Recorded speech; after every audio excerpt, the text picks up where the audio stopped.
This is Plant-Based Briefing. 98% of people fail this quiz, a lesson in cognitive dissonance, by Ed Winters, Earthling Ed at surgeactivism.org. And I'm Marian Erickson. This is the curated content plant-based podcast, where I narrate articles on plant-based and vegan living with permission in about 10 minutes or less every weekday. Think of it as your daily dose of inspiration to stay the course with your healthy, compassionate lifestyle. So now let's get to today's plant-based briefing. 98% of people fail this quiz, a lesson in cognitive dissonance, by Ed Winters at surgeactivism.org. There's a phenomenon in psychology that affects all of us. It explains things like why QAnon supporters are so stubborn, but also things like why we collectively keep letting factory farms cause so much suffering. And to explain what we're talking about, let's start by playing a game, moral or immoral.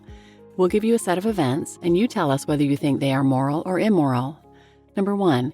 In 2018, a man by the name of John Curnow made a habit of showing up on a farm and penetrating cows while pleasuring himself. In 2015, another man, John Scott Falbo II, ran over a group of ducklings with his lawnmower, macerating them alive because, quote, they were in my path, so I just kept mowing. And number 3, more recently, Joseph Daria cut the throat of his pet chihuahua as part of a religious ritual that he was performing. Now, would you consider those actions to be moral? What do you think should happen to those people? Well, as it turns out, society has decided that all those actions were immoral, and the people in question were all punished. John Curnow was banned from ever going on a farm again, John Scott went to jail for a year, and Joseph Daria was sentenced to a 2-year community order. Okay, round 2. Let's run through a similar set of events in a slightly different context. Number 1. In the dairy industry, dairy farmers routinely penetrate cows to get them pregnant because, well, they need to have babies in order to produce milk. 2. In the egg industry, male chicks who are unable to produce eggs are deemed useless and killed on their first day of life, typically by being macerated alive. And number 3, the most common way animals are killed in slaughterhouses is by having their throats cut. Would you consider those events to be moral? In this case, the experience for the animals is the same, and since we have no nutritional need for any animal products, the actions are just as unnecessary, but society has decided that they're perfectly moral.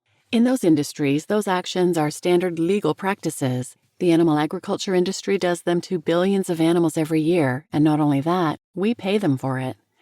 So what is going on?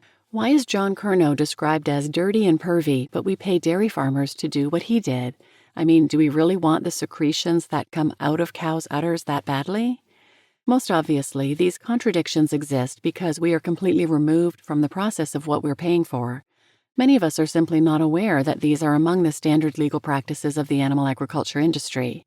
However, when we become aware of what it is that we are supporting, and we're forced to grapple with these hypocrisies, we display what is called cognitive dissonance. The term cognitive dissonance was coined in the 1950s by Leon Festinger when he read about a cult that believed the world was going to end due to a great flood because apparently aliens told them so. These aliens had also said that they would show up in a flying saucer and save them by flying them to another planet. Obviously, the flood never happened, but what interested Festinger in particular was not the belief itself, but how the cult members would react and cope with the event not occurring. Some returned to their normal lives, but others, particularly the ones who were deeply invested in the cult and did things like quit jobs and end relationships for the sake of it, doubled down on their beliefs and started rationalizing by saying, for example, that they had spread so much light that they saved the world from the impending tragedy. A very similar example played out recently when followers of the QAnon cult were forced to confront the failed prophecy of the so-called storm that they had been preparing for. Some followers turned their back on the cult, realizing that they had believed a lie, whilst others became more entrenched in their views, finding rationalizations for why the prophecy had not unfolded as they had been told and believed that it would. These are examples of cognitive dissonance. So what exactly is cognitive dissonance? Basically, cognitive dissonance describes the uncomfortable tensions that arise when we find contradictions within our beliefs, actions, and reality. This tension can either lead us to change the inconsistent elements of our beliefs and actions to reduce the dissonance, or to attempt to find rationalizations that seek to explain the contradictions. It's the tension between the unwavering belief that a flood was supposed to occur and the reality that nothing happened, or the tension between interpreting a man macerating 9 ducklings as wrong while knowingly eating eggs that come from an industry that does the same thing to billions of male chicks every year.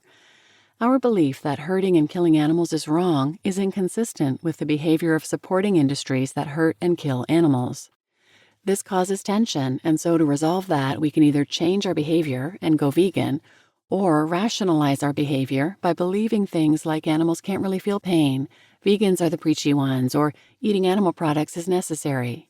In truth, part of the reason why this example of cognitive dissonance is so fascinating is that it doesn't revolve around a cult that appears suddenly and preaches something that is wildly outside of the societal norms, but is instead about a multi-generational belief that is the social norm, and yet represents one of the most obvious contradictions that we as a society have when it comes to our behaviors and beliefs.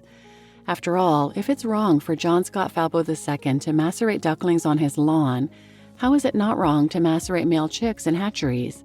And if it's wrong to cut the throat of a dog, how is it not wrong to cut the throat of any other animal?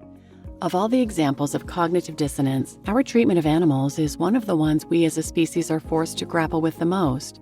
We are literally forced to confront it every time we sit down to eat. So the question is, do we make the changes necessary to remove the dissonance from our beliefs, or will we go round and round the hamster wheel of rationalizations, hoping in vain that those contradictions will magically disappear? You just listened to 98% of People Fail This Quiz, a lesson in cognitive dissonance by Ed Winters, Earthling Ed at surgeactivism.org. And I'm your host, Marian Erickson. This is a great article. I think it's a great explanation of cognitive dissonance. So please share this episode with anyone who might benefit, and thanks for listening.